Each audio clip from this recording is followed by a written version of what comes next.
Hey folks, I've got a motorbike video for you again, and this one is for an awesome mod, an aftermarket exhaust for the K. So after 9 years, I've decided to replace the exhaust can on this. And I'll tell you folks, if you own one of these bikes, the K1300R or K1300S, this is going to be the easiest mod you've ever done to anything. It's really easy to replace the pipe on these bikes. But first, we're going to measure the before and after, well, the before decibel level of this exhaust, because I have a decibel meter. So let's get her started and see how loud she is at idle and at, I believe, 2500 RPM, which is the EPA standard.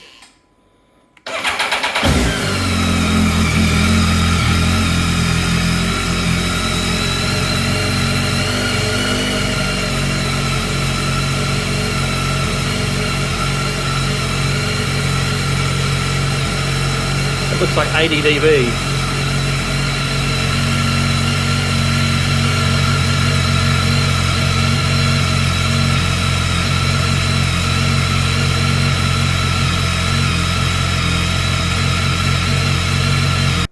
All right, now let's go for 2500 RPM. Now, you'll be able to see that.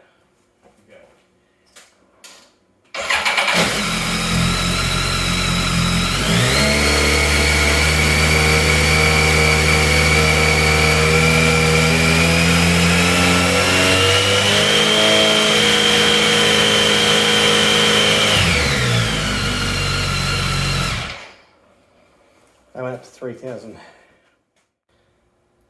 I did say this was an easy job, so I'll start. First thing you need is a Torx T25 bit, whatever you've got it mounted to. I've got it mounted to this Bosch thingy jig.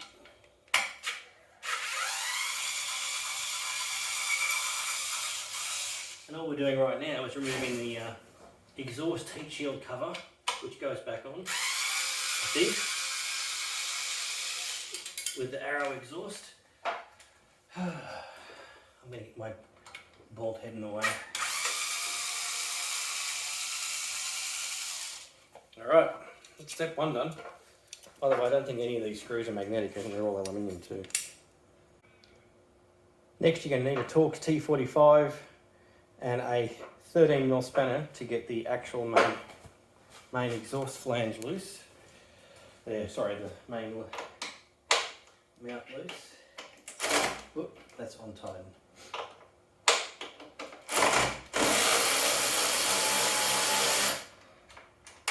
Just need to get the nut off. Then we can leave that there because that'll be the last thing we take out. Then we use our same Torx T45 to get the main flange off.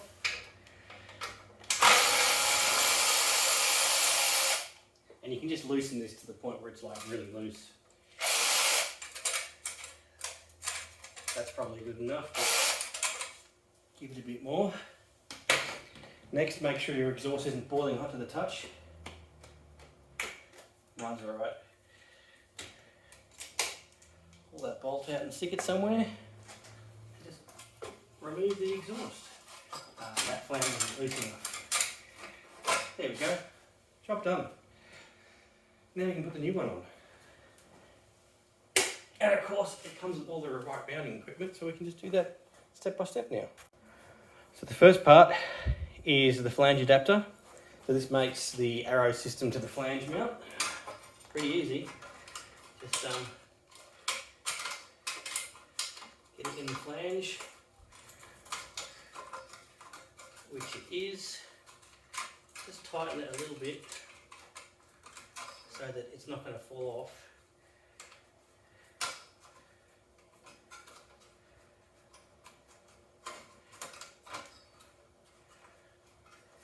It's good enough. Alright, next step.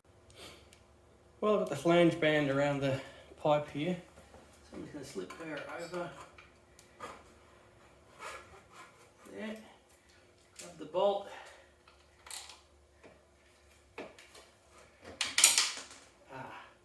Hopefully that stays there because I just dropped the spacer out from the other side. shit, alright.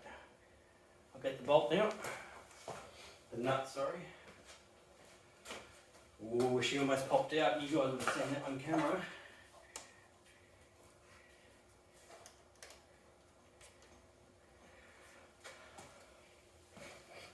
Looks pretty nice.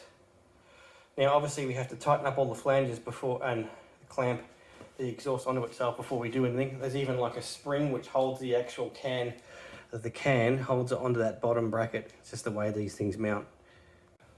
Well, as always folks, my struggle is your gain. This is the correct way to mount it.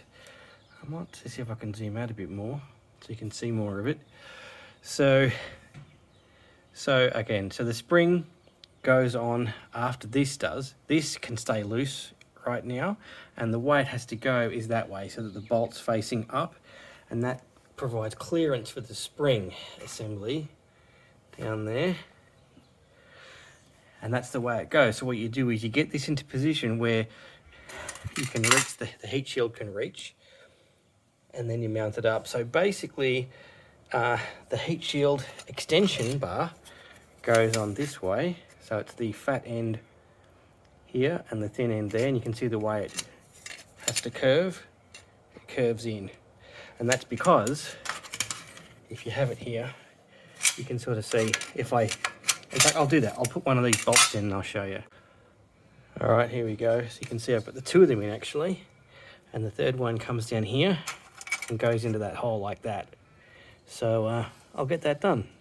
And because the bolts are on this side, you can actually get to it, all right, while everything else is in position. It's actually quite a neat design. I just wish their instructions were a little bit clearer.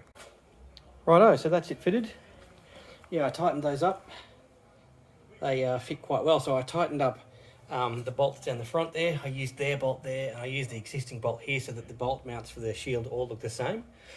Once they were tight, then I came around here and tightened that bolt right in the middle there, which is the clamp.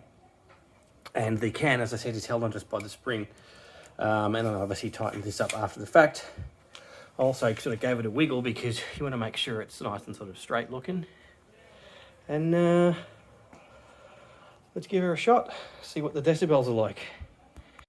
Oh, also note there is a removable baffle from these. So there's the loud and quiet version. All right, let's start her up. I've already tested it. It's about the same as stock.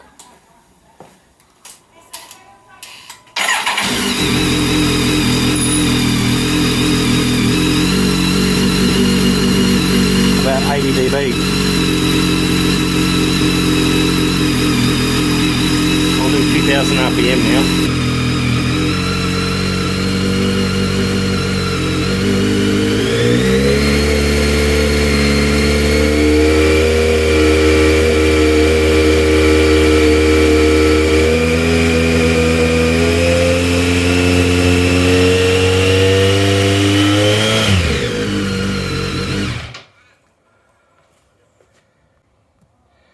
Well, I've just removed the circlip and the baffle.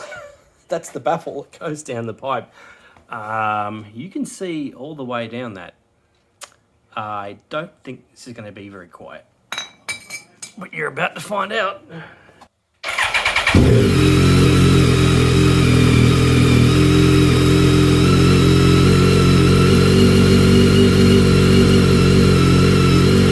That's about 87 dB.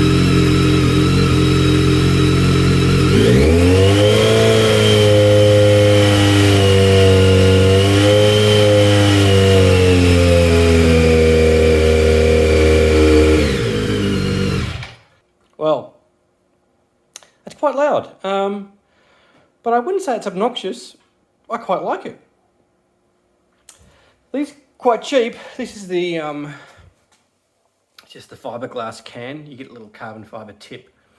You can buy titanium ones, all sorts of stuff. But delivered, this was $6.50 Australian from Italy. So I'm pretty cool with that. eBay seller was MotoGP Gun, I think. Who knows if they'll be around when you're watching this video. Can't say. Someone will be selling one of these. But I quite like the mounting system. It still gives you the heat shield. Sure, it's a little bit further back, but with this nice little extension, I don't find that obnoxious either. The exhaust, you know, you could always see the stock exhaust has been brown down there. You can polish those up. It is stainless. Depends what you like to do, really. But I think that looks great. Looks really nice. I've always liked this sort of trapezoidal, what kind of shape would you call it, exhausts, especially with the slant cut. Always been a fan of that. I've always liked that, even when they first released these. Does it sound as good as a VFR with stone tunes? No. Does anything? I don't think so. But for an inline four, sounds way better than it did with that big ass heavy can from BMW.